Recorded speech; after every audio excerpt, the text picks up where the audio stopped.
And that would be the smart way back to the show floor with the ES360 touch-free hybrid exhibit. Now, Rick, let's talk a little bit about, all right, you're going to a show. Let's say you're sending a team out to a show. We're back in the in-person environment. Safety is going to be of the utmost concern. And tell me about what your thoughts are with number of staff and how you staff the booth, your strategy on the floor. I think this is going to be an area where we're going to need to spend a lot of time thinking about this. So we know that the virtual show attendance was in most cases very, very dismal. We were told in many situations that we're going to have X, and we certainly got Y. So I think that we look at the physical and the virtual sort of hybrid approach. I think we're going to need to really look at what do they expect on the ground, and we're going to need to start asking these questions. That's the thing. We need to engage them. What do you expect virtual? What do you expect physical? And we're going to need to staff accordingly. But the interesting thing is that you're going to need to staff in two places. You have this team, whether they're working remote or in home office, that are going to be answering virtual chats potentially. You're going to have people on the floor answering questions live. So I think that it's really going to get down to how large is your booth presence physically, because I think that they're going to probably shrink. And how big is your virtual, and what are your efforts prior to drive people to the virtual or drive people to the physical? So I think there's going to be, again, that's part of your strategy and your objective setting, I think. I agree. And as I mentioned on the slide, you're going to have to determine how many people you send to the in-person event, and you're going to have to staff the virtual. But I do believe that regardless, when it comes to the in-person portion, and again, we're defining hybrid shows as an in-person show with a virtual component. It's not just a completely virtual show, but there are both components. And so you're probably going to want to have minimal booth staffing on site. Again, you mentioned that the environment might shrink. So you're not going to want to have a lot of people there. And I would assume that you would probably rotate staff to keep from having people in the booth for too long. Absolutely. I think you need, again, I think the philosophy that I would follow is send less until the numbers tell you otherwise. And, sort of only COVID knows at this point how many people we're going to see in the physical presence. Absolutely. And of course, as far as in-booth safety goes, you're going to have to make sure, and this sounds like common sense, but yeah, you got to have your masks. Obviously, they're going to require you to wear them, but you should have some there as well. Sanitation supplies, cleaning supplies. You may want to have some plexi barriers so that when you're speaking with someone, you have a barrier there. And I think you also need to think about the things that you're not going to have in the booth. Touch screens, refreshments. You're not necessarily going to be serving something there. But also, you need another strategy around giveaways and giveaways. Let's talk about that, Rick. I mean, how would you manage that sort of thing in that hybrid show? I think the giveaways, and you can do it a couple of different ways. I don't think you're going to be handing out a lot of things at an in-present show or on-ground show. I think you're going to drive them to a virtual or a landing page. Mm-hmm. Where they could do a variety of different things in order to get giveaways or to be entered into raffles or to take, again, the hot spots. How do we leverage those? Right. And you could do that all through driving someone from the physical presence to a virtual and then having your showcase set up. Absolutely.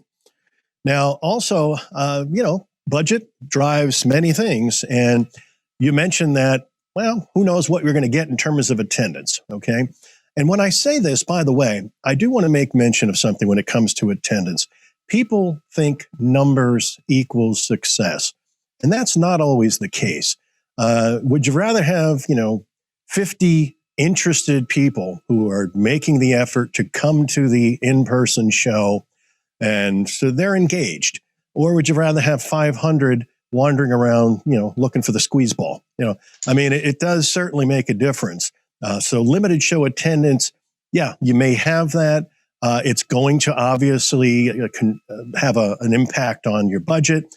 because I think especially early on, you're going to want to really be conscious of your operational costs, your shipping, your drayage, I&D. You're not necessarily going to want to send out the behemoth, the big booth for a a hybrid, the in-person portion of that show. Absolutely, Tom. And I think, again, it all depends on what your objectives that you set prior. Are you going to, do you want to get as many scans, if you will, as possible, and really segment or prioritize these folks based on their activities and nurture the rest? So get them into your database and just continue to stay top of mind with them.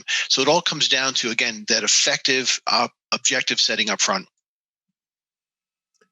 And the survey that we sent out, we did address budget considerations.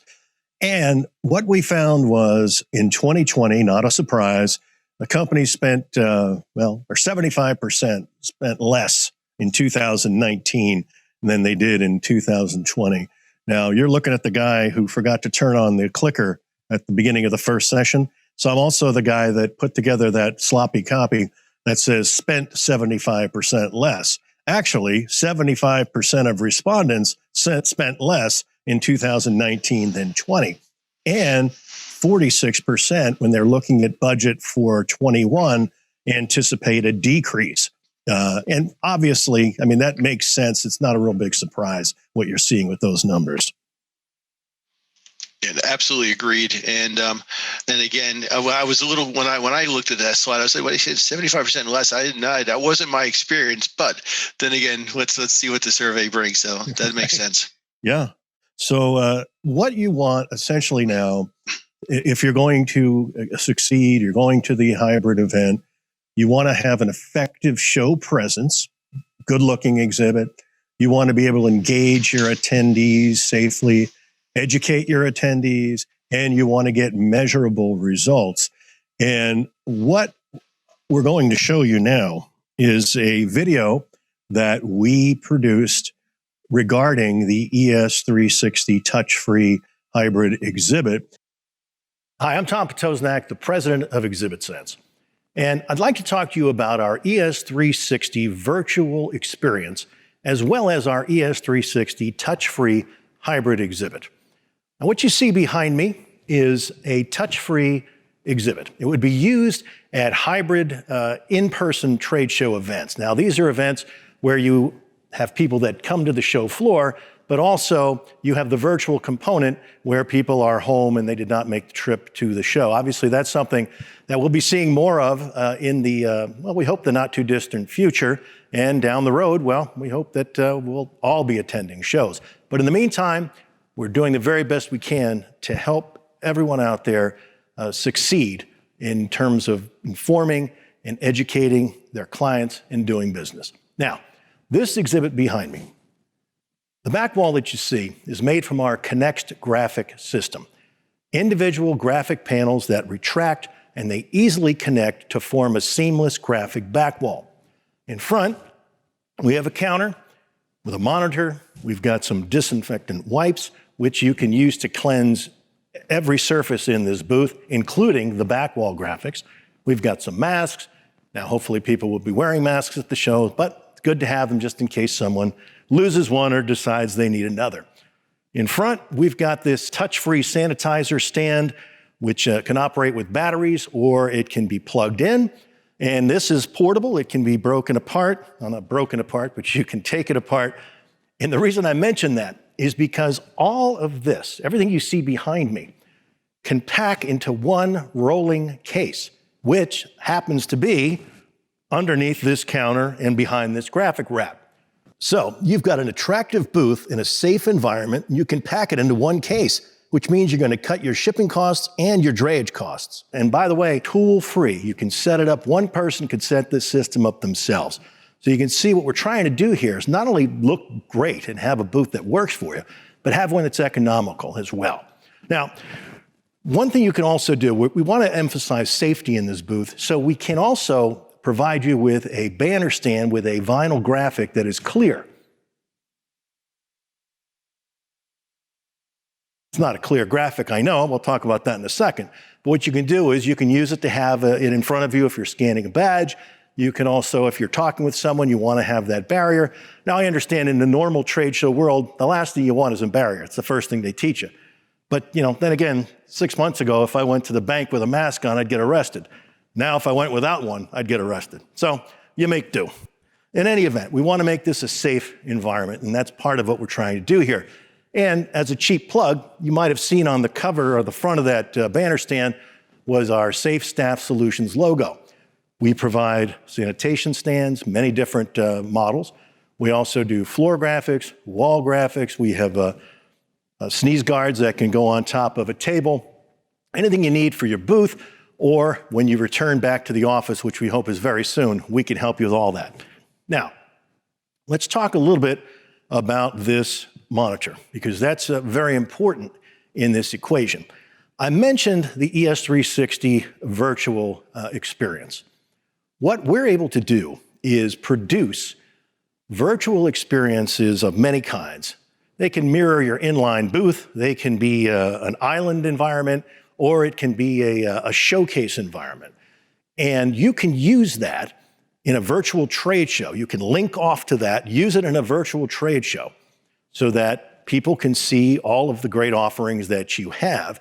And also, we can attach analytics to that so you can learn about what's working, what's not working, etc.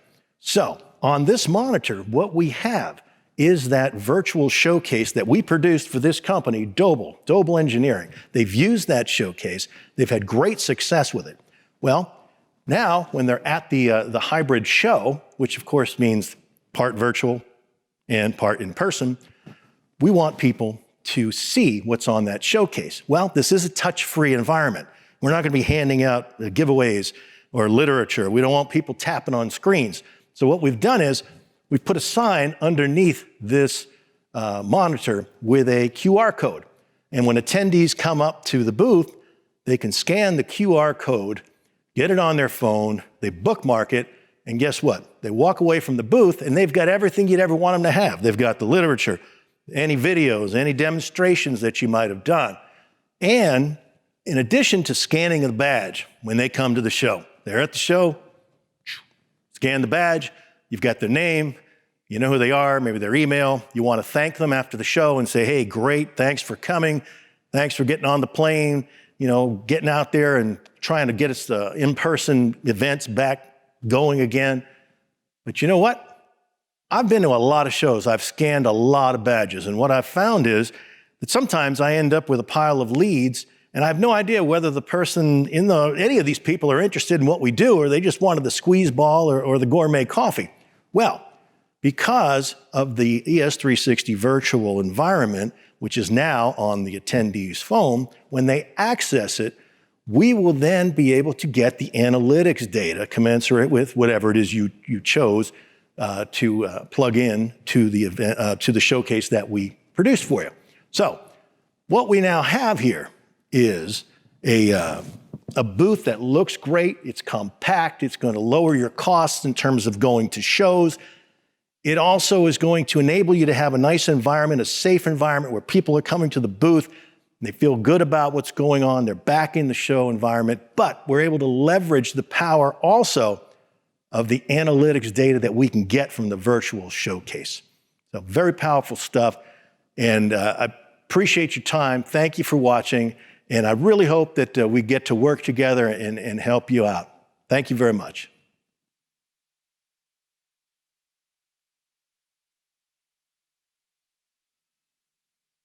All right. Thanks for watching that video and bearing with me. You'll notice I only have one shirt and one pair of pants that I wear every day of the week. Anyway, I call this my appointment gear, okay? I have limited wardrobe. In fact, I joined the Army because I didn't have to worry about choosing what to wear every day. Half kidding. Anyway, so let's go from there. All right, let's talk about a couple things about that Connect system that I mentioned. The Connect system. Now, of course, you don't have to use Connect, but the reason we recommend it and we think it would be a great option is Well, first of all, we produce it right here in Westboro, right in this facility. So we can produce it, pack it up, send it off to your show. So it doesn't come from somewhere else. And additionally, the graphic in that back wall, it's not a fabric graphic. It's a vinyl graphic that, as I said, when you use the disinfectant wipes, you can keep that graphic clean and not damage it because it's got the ink we're using. You won't damage it with that. You don't want to use alcohol on it, but the disinfectant wipe you can use. So certainly you can use your own booth, but we think this is a great option. It also, as we say, it ships in one case.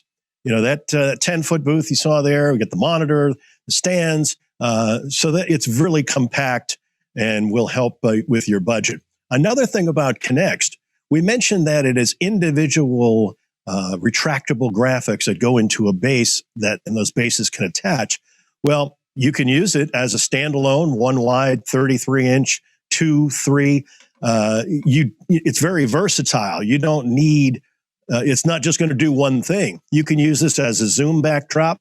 You can use it for presentations. You can also have a monitor incorporated. We have a little monitor stand behind it, and you can see a monitor there and some graphics that also can be attached. You can make it into a larger environment. Here's a 20-foot booth. Again, straight back wall. You see a couple of the case to counter conversions with the monitors. We even have a vertical monitor on a stand in the middle. So it's simple, it's compact, it looks great. It's also versatile, scalable.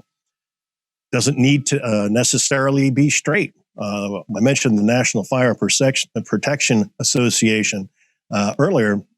They used this at last year, the 2019 trade show, and they used it for essentially a quiz game. They had it as a background for the NEC Challenge Corner. So something that's a very versatile, scalable, easy to use.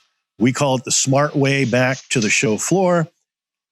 Safe environment, single case packing, simple setup, all the things you see here on this screen. Now, Rick, let's talk a little bit about something that I know you've mentioned as something very positive in this environment, and that's the use of the QR code.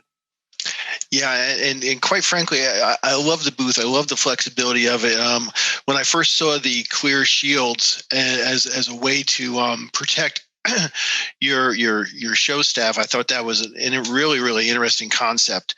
The use of the QR codes is great. Now, in the Connext video that you showed one QR code.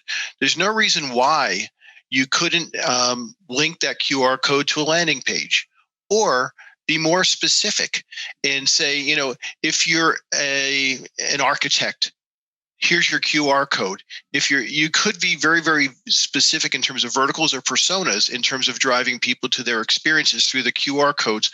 Or you can say, if you want to make an appointment, use this one. You can get very, very specific, make everything hands-free, touch-free. And I think it just gives you and you can change that by show by just simply changing a sign that goes along with it. So I think it just gives you a whole lot of versatility. And I love the fact that the analytics are part of this. So you can prioritize the leads so that for your follow-up, there's just so many things you can do with this thing. And again, when we talked about it, this could actually be an event within the event. So you could, in fact, click here to go to an event schedule where you're going to have a live event or a pre-recorded event that's off the show floor at some time in the evening or something along those lines. So again, it could extend your show quite a bit. Yeah, I agree. And that's a really good point in terms of the use of multiple QR codes. What I tried to focus on for the purposes of the video was the idea that we can plug you in to the virtual showcase that the folks at home are looking at, and the fact that we can grab those analytics. You know, when someone sits down on the plane and decides to look through that environment, we're going to get that data. So that is also very important. And when you mentioned that about having some different QR codes, different ways, touch-free, to again have the attendee get more information, get it safely, and allow you to get more data. Yeah, I think you're going to see that be very, very popular in these booth creations. Yeah, I agree. And, let's face it, this isn't the perfect world. We're not, we're talking about what we've been able to do with the virtual showcase or virtual booths, whether it's in the virtual trade show world, whether it's now in the hybrid trade show world, which is coming down the pike, or again, and I want to emphasize this, I want to keep, harping on the virtual trade shows, but part of an integrated process, an integrated proactive outreach strategy. I think that's very important. We discussed webinars and how they're effective. Oftentimes they're specific to certain topics. They tend to be shorter in nature. But to have an outreach through a showcase that can be in an inline or an island or a ballroom environment, you're really able to now communicate actively. I've had people say, well, people can just go to your website. It's not really the way it works. People generally, when they go to your website, everything's there. When you have this showcase or virtual environment that you're pushing out to them, you are controlling the information that you want them to see. You have a specific objective. And you talked a lot about objectives. And if you would, just elaborate a little bit on that and what you've seen over the years in terms of the importance of having these specific objectives as an indicator of success. Sure. I think an important factor is, and I mentioned this before, when we talk about the virtual show, we talk about the association or the organization maybe not providing analytics. That's a big red flag for me. You need to go into these shows with very specific objectives. Are you going in there to gather names for future marketing efforts? So take your sales leads and address those, obviously hit those while they're hot. But also, are we going in to gather as much data or as much intel as possible on the visitors for nurture tracks or things along those lines?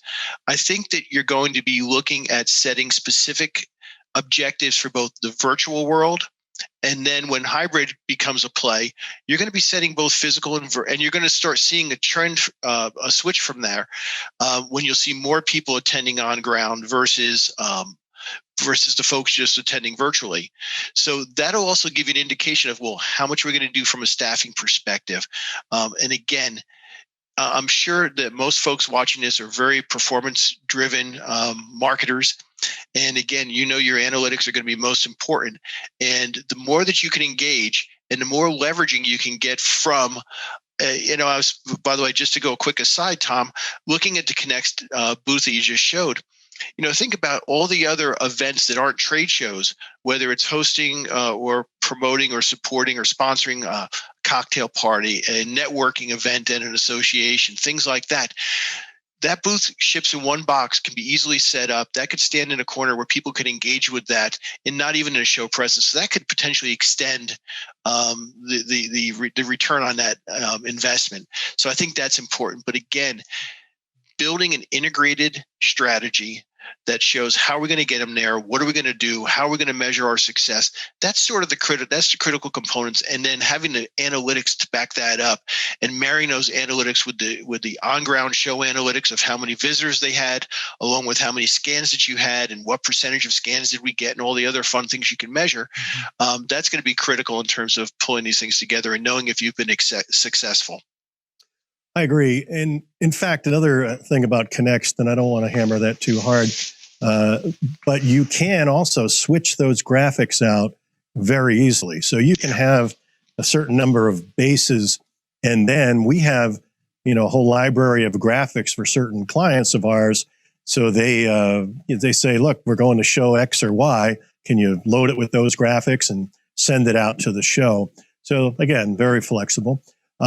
When you mentioned multiple QR codes earlier, if you do, when people do send their larger booths out, again, wanting all these analytics, throw QR codes at different areas of the booth as well.